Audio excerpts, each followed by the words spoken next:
নির্বাচন শান্তিপূর্ণভাবে করার জন্য নতুন এনআইডি আইনের খসড়া রহিতকরণের নীতিগত সিদ্ধান্ত নেওয়া হয়েছে উপদেষ্টা পরিষদের বৈঠকে। আর বছরের প্রথম দিনে মোট পাঠ্যপুস্তকে ৮৩% বই শিক্ষার্থীদের কাছে পৌঁছে দেওয়া হয়েছে বলে জানান প্রধান উপদেষ্টা প্রেস সচিব শফিকুল আলম। বিকেলে রাজধানীর ফরেন সার্ভিস একাডেমিতে সংবাদ সম্মেলনে এসব তথ্য জানান তিনি। বৃহস্পতিবার বিকেলে উপদেষ্টা পরিষদের বৈঠকের বিষয়ে জানাতে রাজধানীর ফরেন সার্ভিস একাডেমিতে সংবাদ সম্মেলন করে প্রধান উপদেষ্টার প্রেস উইং। তুলে ধরা হয় জাতীয় সংসদ নির্বাচন সহ বৈঠকে নেওয়া নানা সিদ্ধান্ত।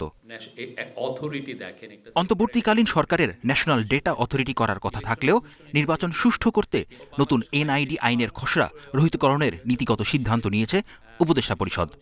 সেপারেট একটা এনআইডির জন্য অধ্যাদেশ সেটাকে রহিতকরণ করা হয়েছে, বিকজ আমরা চাচ্ছি যে ইলেকশনের প্রসেসটা যেন কোনোভাবেই ডিসরাপ্টেড না হয়। পরিবর্তন আনা হয়েছে তামাক আইন ও মোবাইল ফোন আমদানির ক্ষেত্রে। মোবাইল ফোন আমদানিতে ট্যাক্স কমিয়ে ৬১% থেকে ৪৩.৪% করা হয়েছে। শিক্ষা প্রতিষ্ঠান, হাসপাতাল, ক্লিনিক ও শিশু পার্কের ১০০ মিটারের মধ্যে তামাক বিক্রয় নিষিদ্ধ।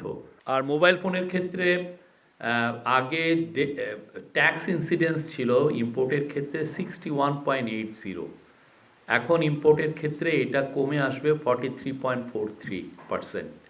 এ সময় রায়ের বাজারে ৮ জন জুলাই যোদ্ধার পরিচয় শনাক্ত করা হয়েছে বলেও জানান তিনি। রায়ের বাজারে অনেক বেশ কিছু আননেম যারা জুলাই যোদ্ধা আছেন তাদেরকে সমাহিত করা হয়েছিল, তাদের ৮ জনকে আইডেন্টিফাই করা হয়েছে। এছাড়া বছরের প্রথম দিনে রাষ্ট্রীয় শোক থাকায় বই উৎসব পালন না করলেও মোট ৩০,২,০০,০০০ লাখের বেশি পাঠ্যপুস্তকের ৮৩% বই শিক্ষার্থীদের মধ্যে পৌঁছে দেওয়া হয়েছে। আগামী ১৫ জানুয়ারির মধ্যে সব বই শিক্ষার্থীদের হাতে তুলে দেওয়ার কথা জানান প্রধান উপদেষ্টার প্রেস সচিব মোহাম্মদ আবুল কালাম আজাদ মজুমদার।